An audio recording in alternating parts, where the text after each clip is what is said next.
Good afternoon. I should, if I was in my classroom, I would say good afternoon again and make sure everybody is awake while your lunches are settling.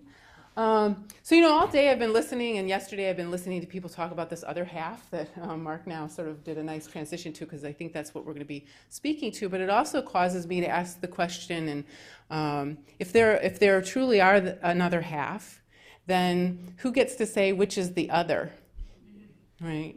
And as somebody who is part of that other, I oftentimes listen with that ear. And so I'm hoping that as we sort of transition into this other half conversation, I'd like to invite you to, if you're in the other half, listen with this as your primary ear.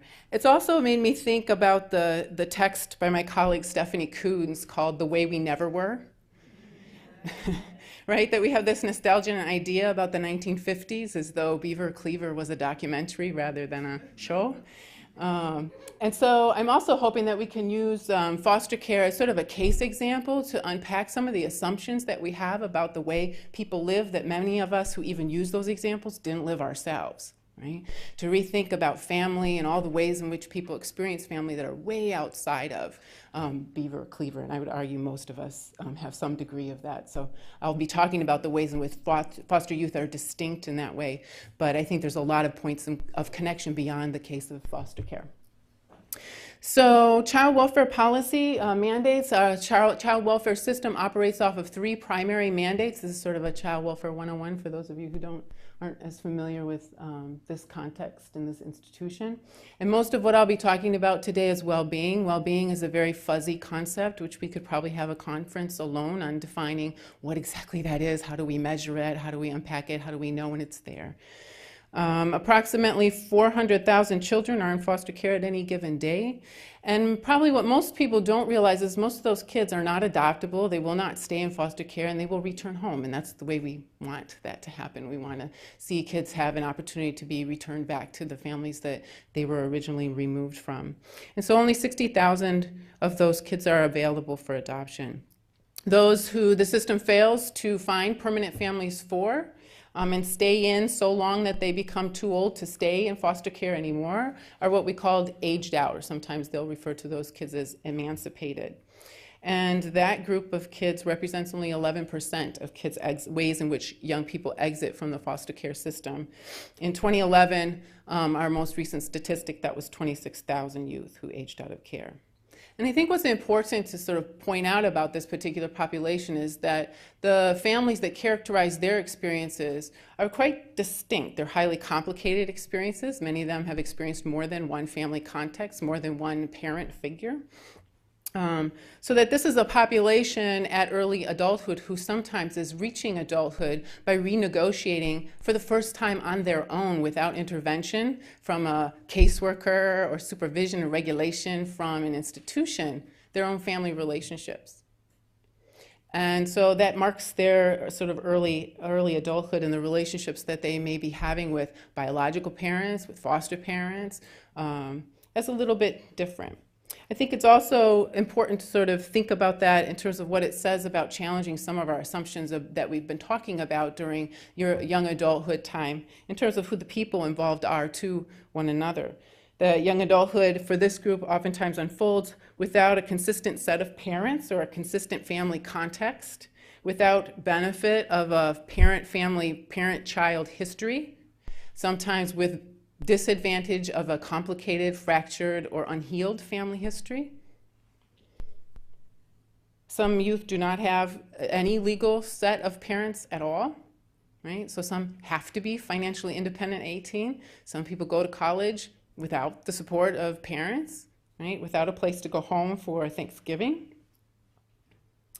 And that this in general, I think, should cause us to rethink what exactly it is that is normative, for whom, and how do we think about normative development for this population without constantly comparing it to another norm that may or may not exist.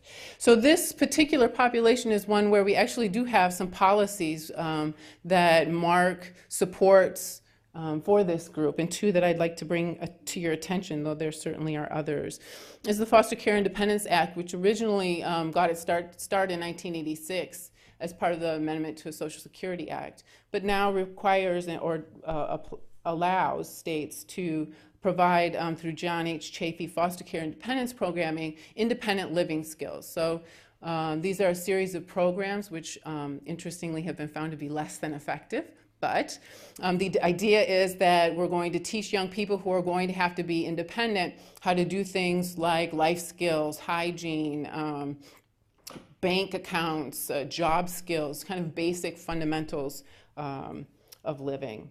And then in 2008, we have the Fostering Connections to Success and Increasing Adoption Act, which is a response to a lot of research that has been done around this aging out population to talk about how do we connect young people as a really important element of their success in launching. I was doing lunch with a colleague of mine who's a child developmentalist at the University of Chicago, and I was mentioning this presentation. I said, yeah, I was mentioning this Connected by 25 initiative, and I just, was kind of on to the next thing. And she's like, what? Connected by 25? It seems so crazy. And to me, as a child welfare person, it's like, no, that's everything that we want to do. We want to make sure that by the time they're 21, 25. And yet, if you think about it from this remembered half, that is kind of odd, right? To be talking about that you want to make sure that by the time a person is 25, they're connected to someone, when usually we're talking about that you want that to happen in infancy, right, as part of attachment. So, I should also mention, as part of the Fostering Connections Act, some states, for example, in California, have engaged quite intensive family finding efforts as part of their work around fostering connections. And in particular, there's also been a lot of attention to the importance of siblings for this particular population. So I'm not going to spend a lot of time. I have two slides here that largely the data comes from actually the work of Mark Courtney and the Midwest study that has tracked young people aging out of care, both prior to their aging out and then through 26. Mark, is that right? The last, age. And so what the first column is the outcome domains, and this Midwest study studied far more domains than what I'm going to share with you, but I'm just going to highlight a couple of interest. And the next column is former foster youth, age 23 to 24, as compared to non-foster youth and Ed Health data 23-24. And I'm not going to necessarily read every state federal strategy, but I think this theme here that you should glean is that it's a very basic non-deep response, right? So if we need health care, provide access to it or more of it. If there's unemployment, we do job skills. So there's not a lot of digging underneath what might be other sort of mechanisms that contribute to some of these negative outcomes, which a slide coming will get to. So you can see just huge differences in terms of outcomes. No high school diploma, 4-year college degree completion, median yearly earnings of income, huge difference, right, among foster youth compared to non-foster youth. And issues of housing. Now, there's a lot of ways that I could have collapsed this data so that actually the two groups didn't look quite as different. If you think about living on your own versus living with an adult versus living with someone else, they're not necessarily hugely different. But I think some of the differences I chose to highlight are the differences between living just completely on your own, right? So there's a little bit of difference there. Living with another adult, not much different. Living with partner, big difference. Foster youth are actually more likely at this age to live with a partner or a spouse, but also more likely to be residing in jail. And 36% report being homeless or couch surfing at some point in between now and their last interview. Medical insurance coverage, less. Ever pregnant, far greater. Receive counseling and on psychotropics, and while their statistics here are higher, I think it's important to recognize that this is also a population that's characterized by their abuse and neglect. So this may not be necessarily something that would be fair to judge them on as a foster care effect, but rather an effect of a previous history of maltreatment. And substance abuse treatment. But what we also know, and oftentimes we don't talk a whole lot about, is that sort of effect of maltreatment and some of the early experiences that characterize their development that also play out as they are in foster care and once they go home or become adopted or what have you. And this is a slide that just sort of makes the point that while they sort of deal with some very similar challenges as a non-child protective service reported population, that top line is kids who had any kind of child protective service reports. They could be kids who are in the child welfare system, but they could also be kids for whom a substantiated report was not founded. But what I'd want to draw your attention to is this last column here in terms of relational skills. So it certainly suggests that non-foster care populations struggle most with relational skills, so maybe that has something to say about all of us, that we all have that as something to maybe work on. But you can see that the children with CPS reports also seriously struggle with that as a component. And these are clinical levels. So these aren't kids who are, maybe we would eyeball test them as having some relational concerns. These are kids who, on a clinical test, actually score at the clinical level of having relational skills. And so what I also want to draw your attention to is the fact that achieving well-being for this population means taking really seriously some of the maltreatment experiences and the sort of toxic stress that were characterized as part of their families of origin experiences, and then also characterize sometimes their experiences even while in care. So there's three things that I want to sort of raise attention to here. First, the point of relational trauma and childhood adversity that can leave lifetime genetic, cognitive, physical, social, and emotional residue. And I think the work of ACE's study, the Adverse Childhood Experiences study, does a really good job of talking about things as small as changing schools to as large as experiencing chronic abuse in one's family has lasting outcome for young people that must be taken into consideration in addition to all that we know about that is disruptive to being in foster care. Right? The second is what we're learning from neuroscience, and even though it's in its infancy, and we heard yesterday some of the findings there, that there is some really exciting news about the plasticity that happens in the brain during adolescence that provides both hope and some worry about what we are doing and not doing during adolescence as a really important opportunity to have some corrective opportunities and restorative opportunities through the use of relationships with young people who are reaching the age of adolescence and early adulthood. And how do we think about what we're doing intentionally from that place? And the work that I do is more around this relational skills and healing. This certainly was brought up several times yesterday and today around how do we sort of recognize opportunities for healing and growth through relationships and help youth to find relationships that provide those growth fostering opportunities. And so, as in the words of Tony, who's one of the young women who I interviewed in my study about, what was it like to transition to adulthood, she said, being in the system, they'll teach you how to go to work, they'll teach you how to go to school, how to do hygiene, but they don't never teach you how to really grow up and deal with what you've been through, so you just don't crack up somewhere. So I want to end by talking a little bit about what are some of those gaps around the so you don't crack up somewhere, because that's sort of what I'm interested in. As I hinted to earlier, I think there's a lot of gaps in how we study broadly speaking, but particularly this is pronounced in terms of child welfare. What is healthy and normative development for this population? You can't redo being 5. You can't redo being removed.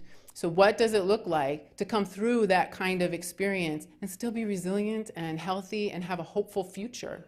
And how do we use models that are true and authentic to that experience and doesn't hold it as a point of comparison to always feeling that you have to explain your loss and the things that you didn't have as part of your background. And I think that would be an incredibly liberating intellectual pursuit for this population.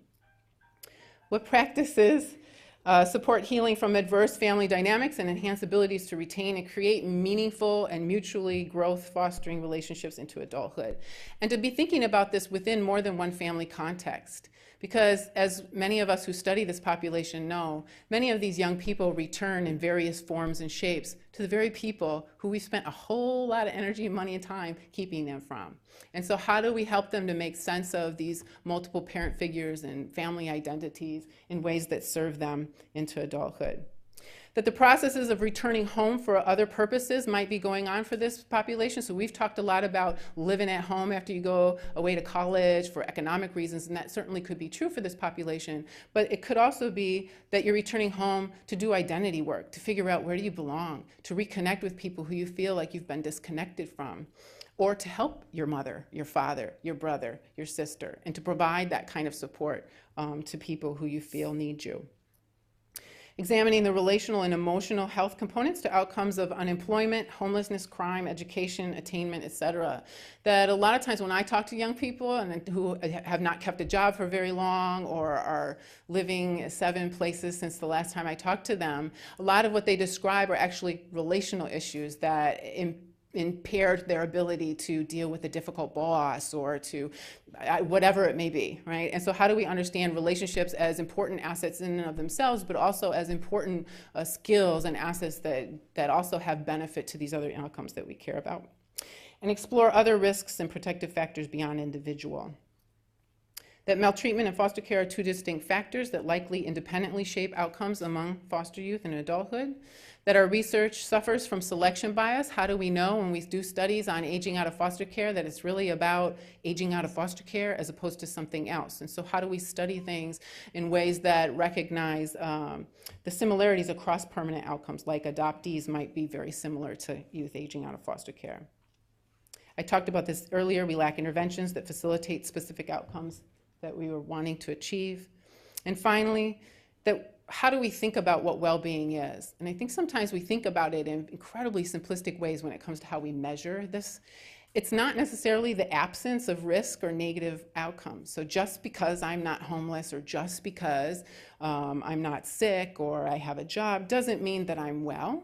And just because I do have a job and I'm healthy and all of these other things and I have assets and social capital also doesn't mean that I'm well. Right?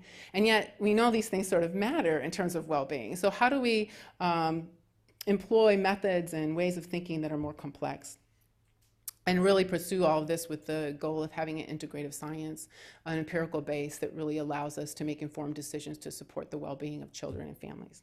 So thank you. I am out of time.